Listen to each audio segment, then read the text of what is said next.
O filósofo cristão Søren Kierkegaard desenvolveu a sua filosofia, conhecida como, né, o existencialismo cristão. Aliás, ele é considerado o pai do existencialismo cristão, com base na passagem bíblica que Deus pede a Abraão que ofereça seu filho Isaque em sacrifício a ele. E com base nessa palavra, ele cria suas sínteses, né, elabora suas sínteses para justificar as crises existenciais e etc. Né? Eu entendo que, por mais absurdo que aquilo poderia ser, absurdo no sentido de não caber dentro das nossas molduras e explicações éticas e morais, ali não havia conflito em Abraão, porque Abraão estava tão convicto, né, tão certo daquilo que deveria fazer, porque foi Deus que o exigiu, e ele sabia que Deus não poderia exigir algo, né, que fosse ruim, né, que ele foi exatamente de pronto para cumprir aquilo que havia sido solicitado por Deus. Então eu não vejo ali conflito existencial que porventura Abraão pudesse estar sendo acometido. Mas quando eu olho a Bíblia, eu vejo um conflito existencial exatamente na sua neta, em Rebeca. Porque no livro de Gênesis, no capítulo 25, do 22 ao 28, aqui vai narrar quando ela engravidou, né, de Isaque, e a Bíblia diz que ela teve gêmeos, havia uma dupla concepção no seu interior. E esses gêmeos, todos nós sabemos que Isaac e Jaú eram gêmeos univitelinos, mas as suas naturezas eram distintas, né? Eles lutavam entre si, eles brigavam entre si no interior de Rebeca, né? E a Bíblia vai dizer então que ela chega ao ponto de falar: por que está acontecendo comigo? O que está acontecendo comigo, né? Que há essa guerra no meu interior, né? E a gente vai ver que Esaú é tipo da perda da esperança. Esaú tipifica a perda da esperança, aquela pessoa que abriu mão da esperança, das coisas de Deus, das coisas eternas, para lançar mão nas coisas temporárias, né? E Jacó, por sua vez, ele tipifica aquela pessoa que, ao contrário de Esaú, ele paga preço para as coisas eternas, para as promessas de Deus, para entrar na posse daquilo que é promessa de Deus, que está ligado aí a um evento futuro, às esperanças dele, né? Então, enquanto Esaú abre mão, vende a sua bênção da primogenitura por um prato de lentilha, e Jacó é aquele que paga preço, para falar que se você não quer, me dá que eu quero, né? Então você veja bem, no interior de Rebeca havia duas concepções iguais e contrárias. Uma que fala da perda de esperança e outra exatamente da esperança de um futuro, né? Então, eu vejo aqui um conflito existencial muito grande. Hoje nós vivemos uma era da angústia, da depressão, do estresse, né? Chamada aí do mal do século, que tem levado muitas pessoas a cometer autoextermínio, pessoas que, né, não suportam aquelas crises, aquelas lutas, né, porque são muito fortes. A Bíblia vai dizer que quando Rebeca então questiona por que isso está acontecendo comigo, né? Puxa vida, eu estava em paz, de uma hora para outra eu começo a experimentar uma guerra no meu interior, um conflito existencial. Por que isso está acontecendo comigo? Talvez você esteja passando por isso agora, né? Talvez você esteja vivendo aí no vale da sombra da morte, da angústia, da depressão, e você não sabe por que está acontecendo com você, né? E você, puxa vida, eu tenho tudo, eu sou uma pessoa bem sucedida, sou uma pessoa de bem, não desejo mal para ninguém, mas por que está acontecendo? Não tem prazer, não tem esperança mais, né? Ou, ao mesmo tempo que eu não tenho esperança, mas eu tenho vontade de executar projetos, de vencer mais, enfim, continuar crescendo. E o que está acontecendo comigo? Não é? Muitas vezes você pode estar fazendo esse questionamento.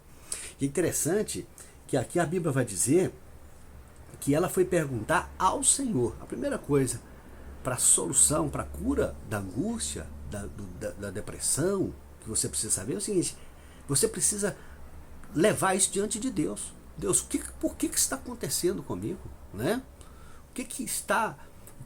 Por que eu não tenho esperança, não tenho vontade de viver, não tenho vontade de sair da cama, de levantar, né? Tenho vontade de me auto-exterminar. Por que está acontecendo comigo? Então, quando ela leva esse seu questionamento diante de Deus, Deus responde. Olha, eu quero dizer para você que Deus te responde, meu caro. Deus não vai te deixar confundido, né? Deus fala para ele, porque no seu ventre há duas nações, né, que se dividirão. Então, um será mais forte que o outro. Quer dizer, no seu ventre há duas concepções fortes, lutando entre si, né? No seu ventre há uma guerra travada, porque no seu ventre você agasalhou uma concepção de que vai abrir mão de tudo, vai abrir mão da esperança, do futuro, vai abrir mão dessa vida, vai abrir mão dos seus projetos, da sua família, do seu casamento, da sua empresa, dos seus negócios, né? Mas por outro lado tem uma outra também que fala, não, eu não posso abrir mão, eu tenho que lutar, eu vou vencer, etc. Tal. Mas essas duas concepções contraditórias, né? Por serem contraditórias, e uma vez ela estando agasalhada no seu interior, ela produz essa guerra, esse conflito existencial. Então o primeiro passo para você ser curado desta depressão, o primeiro passo é o quê? É levar formular esse questionamento a Deus, levar esse questionamento a Deus. Senhor, por que isso está acontecendo comigo? Né? E Deus vai te revelar, vai te mostrar. Então quando Deus começa a mostrar para você a causa, poxa vida, metade do caminho já está andado, né? Quando você já sabe o porquê. Porque talvez você possa estar atribuindo esse problema a questões pessoais. Não, eu nasci assim, eu mereço viver. Isso é próprio da própria pessoa depressiva, né? Que tem uma autoestima muito baixa. E você vê que ela estava vivendo aquele conflito por conta dessas duas concepções que foram geradas no seu interior. Então a primeira coisa é levar diante de Deus, né? Levar diante de Deus e vamos lá, Deus, o que está acontecendo comigo? Me ajuda, eu preciso. O Senhor entra, me mostra e entra com a providência, né? Então essa é a primeira coisa que nós precisamos entender para que nós possamos sermos curados da angústia, deste mal do século, dessa depressão que tem destruído muitas vidas, ok? A outra coisa que nós precisamos, além de levar diante de Deus, é nós também darmos à luz a essas duas concepções. Rebeca, ela só parou de viver esse conflito interno a partir do momento que ela deu à luz, ou seja, ela jogou para fora, ela exteriorizou, ela vocalizou, ela expressou os seus sentimentos. Aqueles sentimentos contraditórios, conflitantes que estavam no seu interior, ela jogou para fora. Procure alguém também, procure o seu pastor, procure os seus amigos, sua esposa, seu esposo, né? Procure um psicólogo, procure o seu líder espiritual, né? O padre da sua igreja. Procure alguém que você confie e dá à luz, quer dizer, exteriorize esses sentimentos que estão no seu interior. É isso que tem gerado esse conflito. Rebeca, enquanto ela estava com essas duas concepções internas, né, agasalhadas no seu interior, ela viveu esse conflito. A partir do momento que ela jogou para fora, no sentido assim, deu à luz a revelação, tirou aquilo do oculto e deixou que aquilo pudesse ser conhecido por outras pessoas, porque muitas vezes a angústia é só você que está passando, ninguém consegue perceber nada, né? Aqui você uma concepção, uma gravidez, só depois do 4º, 5º mês, né, que começa a aparecer os sinais que uma pessoa está grávida, né?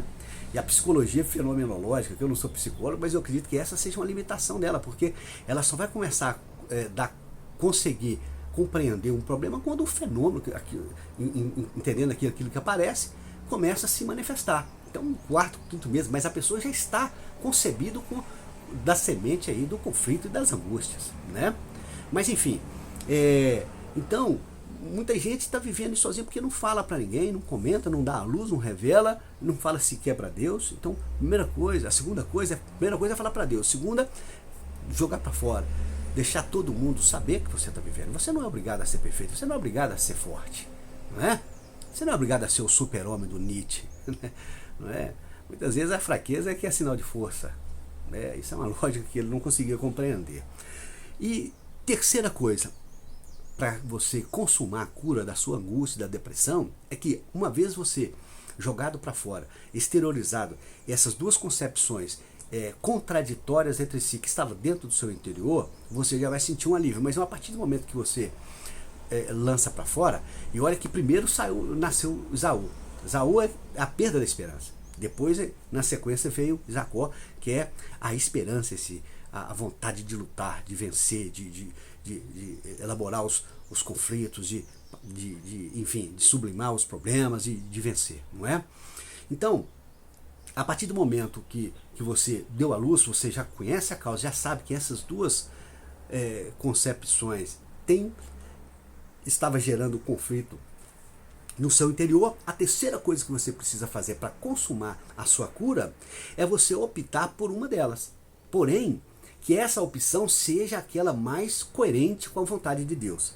Nós vamos ver que Rebeca, no verso 28, a Bíblia fala que Isaac gostava de Esaú, né? Tinha gosto pela caça e amava Esaú, mas Rebeca amava Jacó, né? As pessoas talvez vão gostar da sua concepção antiga, daquilo que você é, não sei, por alguma razão, né? As pessoas vão gostar do fato de você ser melancólico, de você ser, talvez em razão disso você acaba sendo, entre aspas, sendo mais sociável, busca na bebida, nos prazeres da vida aí, e muitas pessoas gostam, mas a Rebeca gostava de Jacó. A Rebeca ela tinha apreciação por Jacó, que era exatamente o contrário da perda de esperança.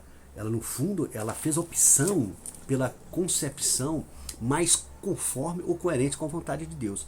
E quando a gente vai no livro de Isaías, Malaquias, o profeta Malaquias, aliás, no capítulo 1, verso 2, fala assim: todavia, Deus falando, todavia amei Jacó e aborreci Esaú. Ou seja, ela foi curada dessa crise existencial, dessa angústia que a consumia, a partir do momento que ela exteriorizou, deu à luz essas duas concepções e fez a opção mais adequada. Ela preferiu se apegar naquela concepção que era coerente com a vontade de Deus. Ou seja, era a mesma concepção que Deus também agradava, conforme está no livro de Isaías, capítulo 1, verso 2, que Deus amou Jacó e aborreceu de Esaú.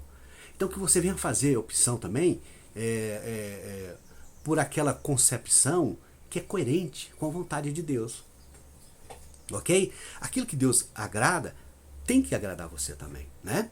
Então que você venha escolher aquela opção que seja mais conforme e coerente com a vontade de Deus, porque aí você vai experimentar uma cura, uma libertação, um alívio para suas dores, suas angústias existenciais, ok? Quero deixar essa palavra para você, em nome do Senhor Jesus.